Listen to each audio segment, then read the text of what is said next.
बहुत ही मज़ेदार चीज़ देख रहे हैं हम दोस्तों। एडजेक्टिव देख रहे हैं हम। क्या देख रहे हैं? विशेषण देख रहे हैं। विशेषण, विशेषता। किसकी विशेषता? नाउन की या प्रोनाउन की विशेषता है ना। नाउन या प्रोनाउन की विशेषता बताने वाले को, जो क्वालिफाई करते हैं नाउन या प्रोनाउन को, उसको हम क्या कहते हैं? एडजेक्टिव कहते हैं। हम पिछली क्लासेस में काइंड्स ऑफ एडजेक्टिव बहुत कुछ देख चुके हैं। 3 से 4 देख चुके हैं हम, अच्छी तरह से देख चुके हैं दोस्तों। हमने पहले देखा था एडजेक्टिव ऑफ क्वालिटी, सेकंड देखा था एडजेक्टिव ऑफ क्वांटिटी, थर्ड देखा था एडजेक्टिव ऑफ नंबर, फोर्थ देखा था प्रॉपर एडजेक्टिव। ठीक है ना।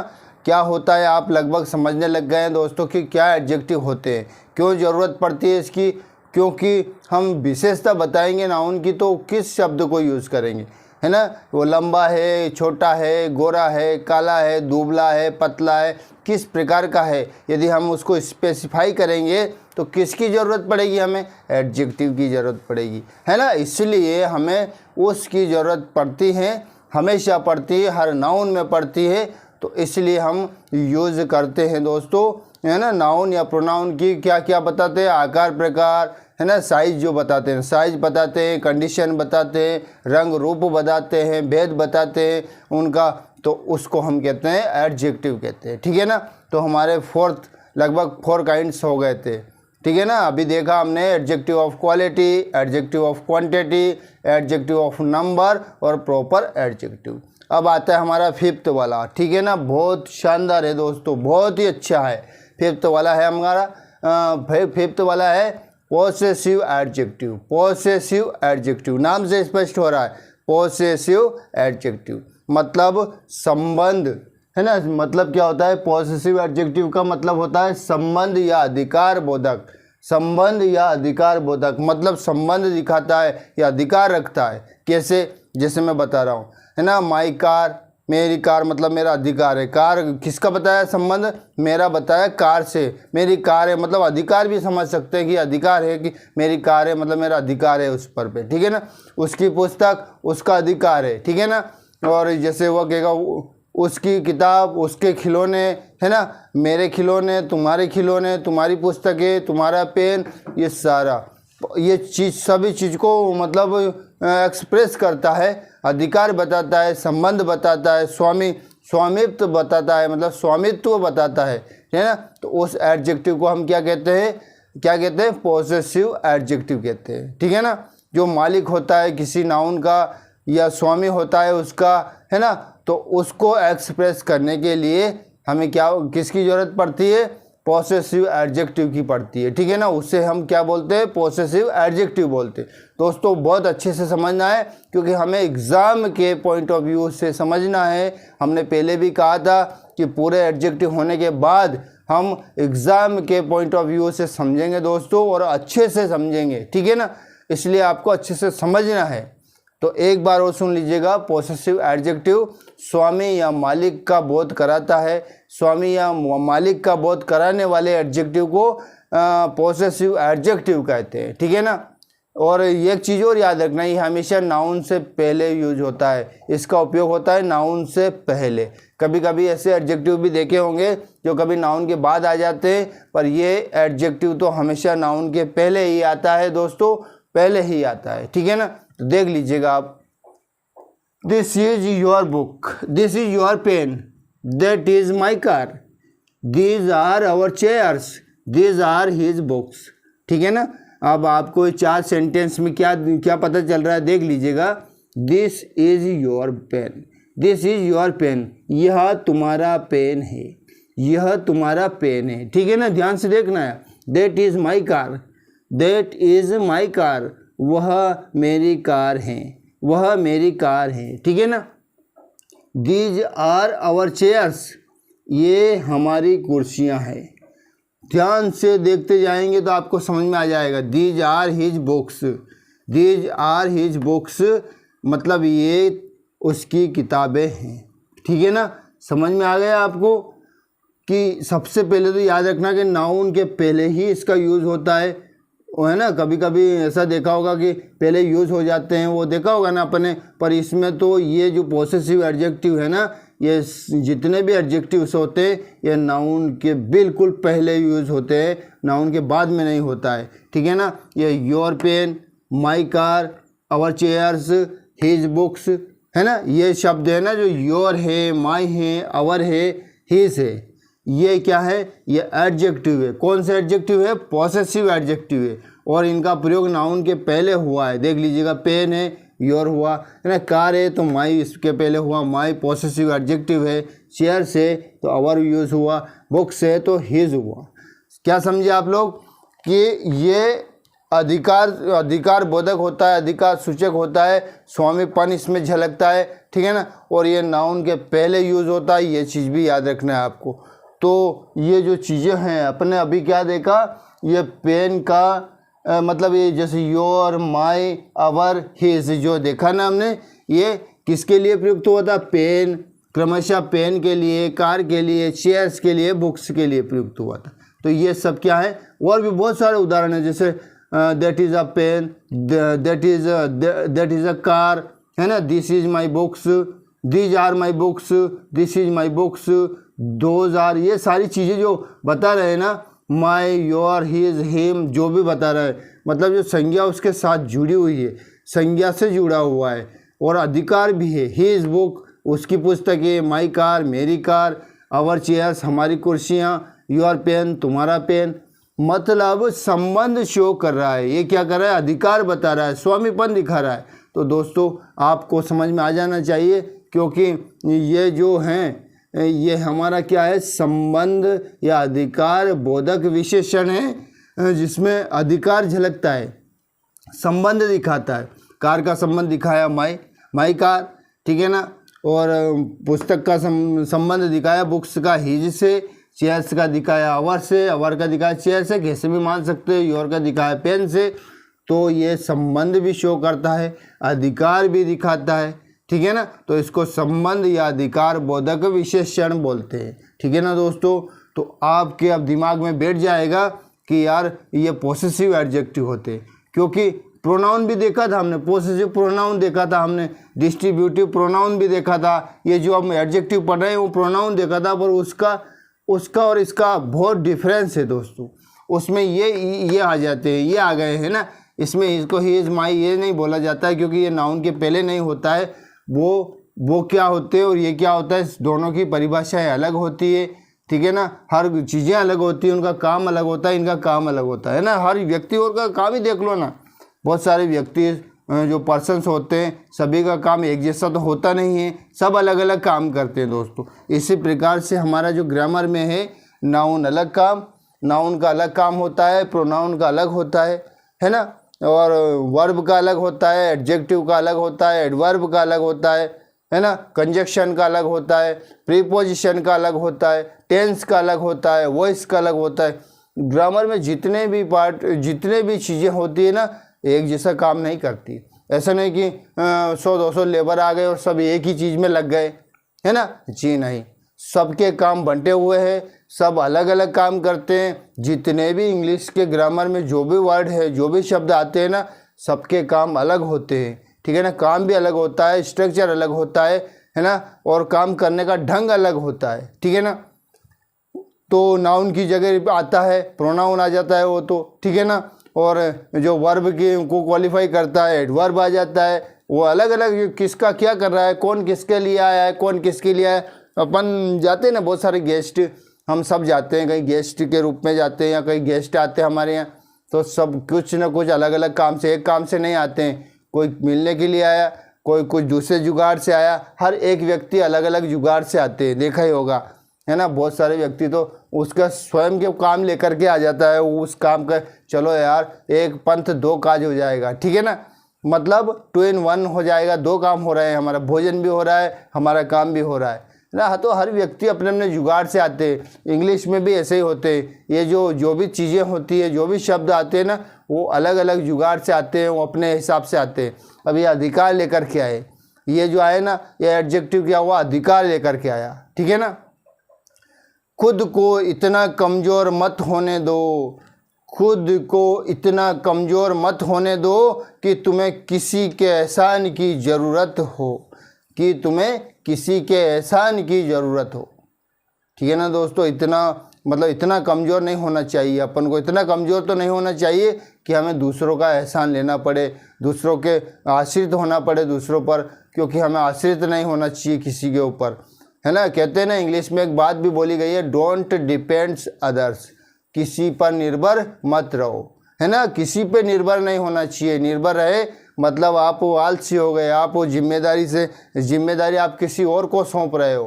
ठीक है ना, तो इसलिए don't depends other, don't depend other, किसी के ऊपर निर्भर मत रहो। ठीक है ना, अपना काम है अपने हिसाब से करो, चाहे गलत हो रहा है सही हो रहा है, हो जाएगा सही, वो तो कभी ना कभी तो होगा ना सही। ठीक, अब आता है हमारा हमारा हो गया अब फिफ्थ वाला, कौन सा, पॉसेसिव एडजेक्टिव, जो कंप्लीट हो चुका है, अच्छे से समझ में भी आ गया है आपको। मेरे ख्याल से आपको ये जो एडजेक्टिव ऑफ क्वालिटी है समझ में आ गया होगा, एडजेक्टिव ऑफ क्वांटिटी है समझ में आ गया होगा, है ना, और एडजेक्टिव ऑफ नंबर है आपको समझ में आ चुका होगा, और प्रॉपर एडजेक्टिव भी है, बहुत सिंपल है प्रॉपर एडजेक्टिव तो वो भी समझ में आ गया होगा। और आज हमारा फिफ्थ है पॉसेसिव एडजेक्टिव, जो आपको अच्छे से समझ में आ चुका है। ठीक है, अब आगे बढ़े हम। आगे बढ़ने से पहले एक बार और देख लीजिएगा इसको, ठीक है ना, एक बार और समझ लीजिएगा कि जो पॉसेसिव एडजेक्टिव होता है वो संबंध दिखाता है, याद नहीं रहा तो अधिकार सूचक होता है, अधिकार शो करता है वो, और अधिकार बोधक बोल सकते हो या संबंध बोधक विशेषण बोल सकते हो, कैसे भी बोल सकते हो। क्यों दिखा रहे हो देखो, आपको पता चल जाएगा। This is your pen, pen है योर पेन, मतलब आपका पेन है, तो आपका संबंध पेन से दिखाया गया है।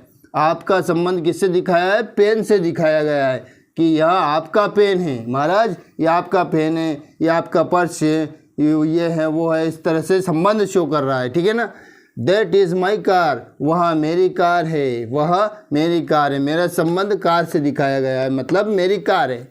अधिकार है, स्वामित्व है, संबंध दिखा रहे हैं, है ना, तो स्वामीपन, मेरी कार है, अधिकार है ना, उसकी कार है। और दीज आर अवर चेयर्स, ये हमारी कुर्सियाँ हैं, ये हमारी कुर्सियाँ, ये अधिकार है हमारा, हमारी कुर्सियाँ है। उठ उठ उठ, हमारी कुर्सी पे बैठ गए तो उठ, हमारी कुर्सी पे कोई भी नहीं बैठेगा रे, बोल देना हमारी कुर्सी पे कोई भी नहीं बैठेगा। दीज आर हिज बुक्स, ये उनकी पुस्तक है, ये उसकी पुस्तक है, ये जो पुस्तकें पढ़ी ना ये उसकी पुस्तकें है यार, उसका अधिकार है, पुस्तकों पर किसका अधिकार है, उसका अधिकार है। तो बताए ना अधिकार बोधक, तो ये तो आपको अच्छे से समझ में आ गया होगा और आपको बहुत अच्छा लगेगा। कब लगेगा अच्छा, जब आप एग्ज़ाम के पॉइंट ऑफ व्यू से जो क्वेश्चंस हल करोगे ना, तब आपको बहुत मज़ा आएगा दोस्तों, क्योंकि आप अच्छे से समझ चुके होंगे। ठीक है ना, अब आता है हमारा डिस्ट्रीब्यूटिव एडजेक्टिव। डिस्ट्रीब्यूटिव एडजेक्टिव, वितरणवाचक या व्यष्टिवाचक, व्यष्टिबोधक, जो भी बोल दो, इंग्लिश में याद रहना चाहिए। ज़्यादा से ज़्यादा हमको इंग्लिश वर्ड ही याद होना है दोस्तों, क्योंकि इंग्लिश सीख रहे हैं हम तो, ना कि हम हिंदी सीख रहे हैं, तो हमें इंग्लिश शब्द याद होना है। डिस्ट्रीब्यूटिव एडजेक्टिव, डिस्ट्रीब्यूट मतलब बांटना है, वैसे बांटना या वितरण सूचक हो, इस तरह से आ जाते हैं। तो इसमें ध्यान देना है आपको, क्या देना है ये वैसे ही देख जाएगी आपको क्या ध्यान देना। Each girl has book, every man is emotional, either book is yours, neither book is neither boy is handsome। क्या समझ में आया आपको, क्या सुना आपने, तो क्या लगा आपको, किस तरह से क्या होता है ये कि दो या दो से अधिक व्यक्ति हो या वस्तु हो, दो या दो से या तो व्यक्ति हो या वस्तु हो, उनमें से प्रत्येक या एक का जो बोध कराता है ना। जितनी भी चीज़ें जो देख रहे हैं इसमें आपको लग रहा है कि ये प्लूरल है कि ये क्या है, पर जो जितनी चीज़ें बता रही है उसमें से हमको क्या एक्सप्रेस करवाता है, वो प्रत्येक का करवाता है या एक का करवाता है। तो याद रखना है, एक बार सुन लीजिएगा कि दो या दो से अधिक पर्सन हो या थिंग्स हो, ठीक है ना, या तो पर्सन्स हो या थिंग्स हो, दो या दो से अधिक, ठीक है ना, उनमें से क्या होता है, उनमें से एक का बोध कराता है, प्रत्येक या एक का बोध कराता है ना।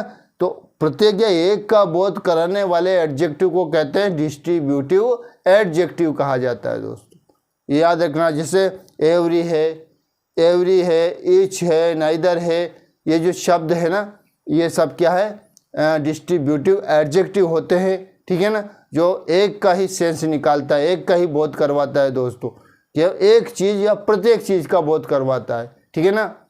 जैसे प्रत्येक लड़की के पास किताब है, जैसे अभी इन वाक्यों को समझ लीजिएगा, प्रत्येक लड़की के पास किताब है ना, तो हर चीज़ में प्रत्येक या एक का बोध होता है। हर आदमी भावुक होता है, मतलब हर एक आदमी, मतलब प्रत्येक आदमी भावुक होता है, हर एक की एक की बात करवाता है, मतलब एक एक को सिलेक्ट कर देता है। वो बोलता बहुत सारे के बारे में, पर ऐसा लगता है कि एक व्यक्ति के बारे में शो कर रहा है। और उसके साथ में जो वर्ब होती है वो भी सिंगुलर ही होती है, प्लूरल कभी भी नहीं होता है। ईच गर्ल्स ऐसा नहीं होता है, प्लूरल उसके साथ नहीं लगता है, मतलब उसके साथ में हमेशा सिंगुलर ही शब्द रहता है, ये याद रखना है, ठीक है ना। और फिर आगे देखिए आप, कोई भी किताब आपकी है, मतलब जो किताब है इसमें से कोई भी किताब आपकी है, एक एक की बात बताइए, प्रत्येक की या एक एक की बात बताइए आपको, ठीक है ना। कोई भी लड़का सुंदर नहीं है, कोई भी लड़का सुंदर नहीं, मतलब बहुत सारे लड़के थे, जिसमें से नहीं कि एक लड़के को बोल दिया अपने कोई भी लड़का सुंदर नहीं, ऐसा तो हो नहीं सकता है ना। मतलब भले दो या दो से अधिक बातें तो इनके बारे में ही चलेगी जब जाके, पर उस क्या किस चीज़ का एक्सप्रेस करवाता है, किस चीज़ को एक्सप्रेस करवाता है, प्रत्येक का करवाता है, एक का बोध करवाता है, उसको ही हम क्या कहते हैं, डिस्ट्रीब्यूटिव एडजेक्टिव बोला जाता है। दोस्तों याद रखना है आपको, बहुत इम्पोर्टेंट है, बहुत इम्पोर्टेंट है, ठीक है ना। मतलब इसको यदि आपने याद रख लिया ना दोस्तों, तो आप कभी भी नहीं भूल पाओगे, कभी भी नहीं। ये क्या होता है देख लीजिएगा आप, एक चीज़ और याद रखना दोस्तों, कि जो ये इधर है, ये नाइदर है, मतलब आइदर है या नाइदर है, ठीक है ना, और ईच है, ये प्रोनाउन भी होते हैं, प्रोनाउन भी होते हैं और एडजेक्टिव भी होते हैं, पर दोनों में अलग अलग चीज़ें होती है। अगर ये जो ईच है, आइदर है, नाइदर है ना, इनका प्रयोग यदि नाउन के पहले यदि होता है तो ये डिस्ट्रीब्यूटिव एडजेक्टिव हो जाते हैं। और ईच या नाइदर या ईच हो या आइदर हो, नाइदर हो, नाउन के पहले नहीं यदि प्रयोग होता है ना इनका, तो ये प्रोनाउन हो जाते हैं, डिस्ट्रीब्यूटिव प्रोनाउन हो जाते हैं। तो ये चीज़ याद रखना है आपको, ये जो चीज़ें हैं ना, ये ईच है, एवरी है, आइदर है, नाइदर है, यदि ये नाउन के पहले प्रयोग होती है, नाउन के पहले इसका यूज़ होता है, तो हम इसको क्या बोलेंगे, डिस्ट्रीब्यूटिव एडजेक्टिव बोलते हैं। यदि इन शब्दों के पहले नाउन, इन शब्दों के बाद में नाउन नहीं होती है यूज़, मतलब नाउन के पहले ये यूज़ नहीं होते हैं ना, ऐसे बोल सकते हो। या तो नाउन के पहले इसका यूज़ नहीं होता है, या इसके बाद में नाउन नहीं आती है ना, तो ये डिस्ट्रीब्यूटिव एडजेक्टिव नहीं होते हैं, और ये क्या होते हैं, डिस्ट्रीब्यूटिव प्रोनाउन हो जाते हैं, ठीक है ना। आप समझ में आ गए ना। देखिए ईच गर्ल, तो गर्ल ईच मतलब ये नाउन है, नाउन के पहले जस्ट पहले हुआ इनका प्रयोग। एवरी मैन, ये मैन है, इसके पहले हुआ एवरी का प्रयोग हुआ, तो ये डिस्ट्रीब्यूटिव एडजेक्टिव है। आइदर बुक, बुक के पहले हुआ आइदर का प्रयोग, मतलब ये नाउन के पहले हुआ है। नाइदर बॉय, तो ये बॉय के पहले हुआ है, तो कहने का मतलब है नाउन के पहले जिनका प्रयोग होता है इन जो शब्द हैं इनमें से, तो ये डिस्ट्रीब्यूटिव एडजेक्टिव कहलाते हैं। और नाउन के पहले जिनका प्रयोग नहीं होता है, चाहे सेपरेट अलग आते हैं, वो नाउन प्रोनाउन में देख लिया हमने, अच्छे से समझा है हमने, डिस्ट्रीब्यूटिव प्रोनाउन को बहुत अच्छे से समझ लिया है, तो वो समझाने की ज़रूरत नहीं है। हमें ये समझना है कि नाउन के पहले यूज़ हो रहा है ना इन शब्दों को, तो इसलिए हम इनको कहते हैं डिस्ट्रीब्यूटिव एडजेक्टिव। डिस्ट्रीब्यूटिव का मतलब होता है दो या दो से अधिक व्यक्ति हो या वस्तु हो, उनमें से प्रत्येक का या एक का बोध कराता है, उसे हम डिस्ट्रीब्यूटिव एडजेक्टिव कहते हैं। याद हो गए ना आपको, समझ में आ गए ना आपको। जैसे each girl has a book, मतलब प्रत्येक लड़की के पास में पुस्तक है, प्रत्येक लड़की के पास में एक किताब है। बताए ना, प्रत्येक मतलब प्रत्येक का बोध होगा या एक का बोध होगा, उससे हम डिस्ट्रीब्यूटिव एडजेक्टिव कहते हैं। एवरी मैन इज इमोशनल, मतलब हर एक आदमी भावुक होता है, मतलब ऑल द मैन, सभी भावुक होते हैं, ऐसा नहीं बोला उन्होंने। बहुत सारे लोगों के बारे में बताया गया है कि हर एक आदमी भावुक होता है, प्रत्येक व्यक्ति भावुक होता है, प्रत्येक या एक का सेंस आ रहा है, ठीक है ना। आइदर बुक इज यूअर्स, एक किताब तुम्हारी है, एक किताब तुम्हारी है, मतलब प्रत्येक किताब में से एक किताब तुम्हारी है, एक का बोध हो रहा है, ठीक है ना। Neither boy is handsome, neither boy is handsome मतलब कोई भी लड़का सुंदर नहीं है, कोई भी लड़का, प्रत्येक की बात है इसमें कि प्रत्येक लड़का सुंदर नहीं है, मतलब सुंदर नहीं है, कोई भी नहीं है, मतलब प्रत्येक लड़का नहीं है, कोई भी नहीं है, मतलब हर एक नहीं है ना। तो ये प्रत्येक का एक का सेंस हो गया, ठीक है ना। तो समझ में आ गया होगा आपको दोस्तों। अब आप देख रहे होगा कि each girl has a book, every man is emotional, और either book is yours, neither boy is handsome, ठीक है ना। ये चीज़ देखी ना, ये ईच, एवरी, आइदर, ये नाइदर, ये है डिस्ट्रीब्यूटिव एडजेक्टिव है, और इसके क्रमशः इसके बाद में आने वाली नाउन है, गर्ल है, मैन है, यो बुक है और हैंडसम है, ठीक है ना। तो ये हमारे हो गए डिस्ट्रीब्यूटिव एडजेक्टिव हो गए। तो दोस्तों मैं एक बार और बता रहा हूँ, हमारे कितने एडजेक्टिव हो गए हैं, हमारे 6 एडजेक्टिव हो गए।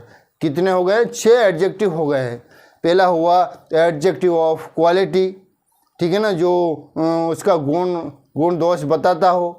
फिर हुआ क्वांटिटी, जो मात्रा सूचक होता है, जो मात्रा बताता है, क्वांटिटी बताता है, ठीक है ना, अच्छे से देखा हमने।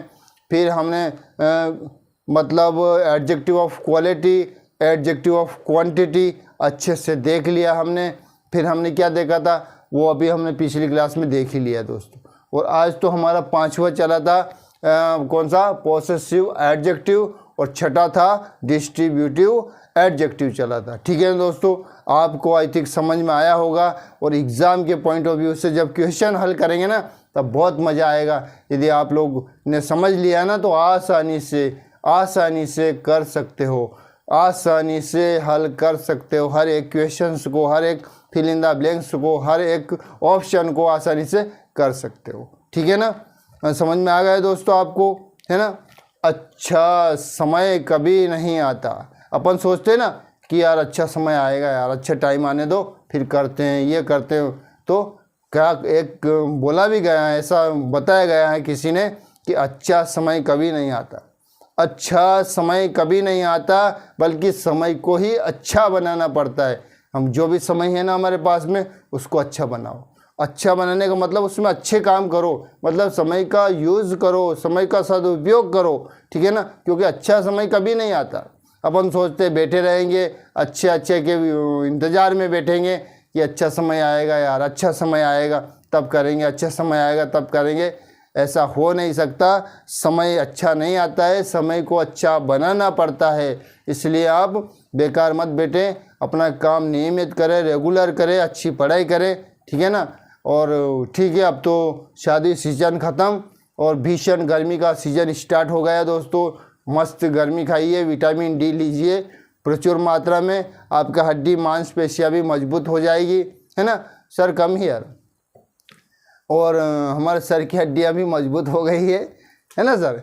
तो खुद को इतना कमज़ोर मत होने दो, खुद को इतना कमज़ोर मत होने दो कि तुम्हें किसी के एहसान की ज़रूरत हो, कि तुम्हें किसी के एहसान की ज़रूरत हो। Thanks for watching me.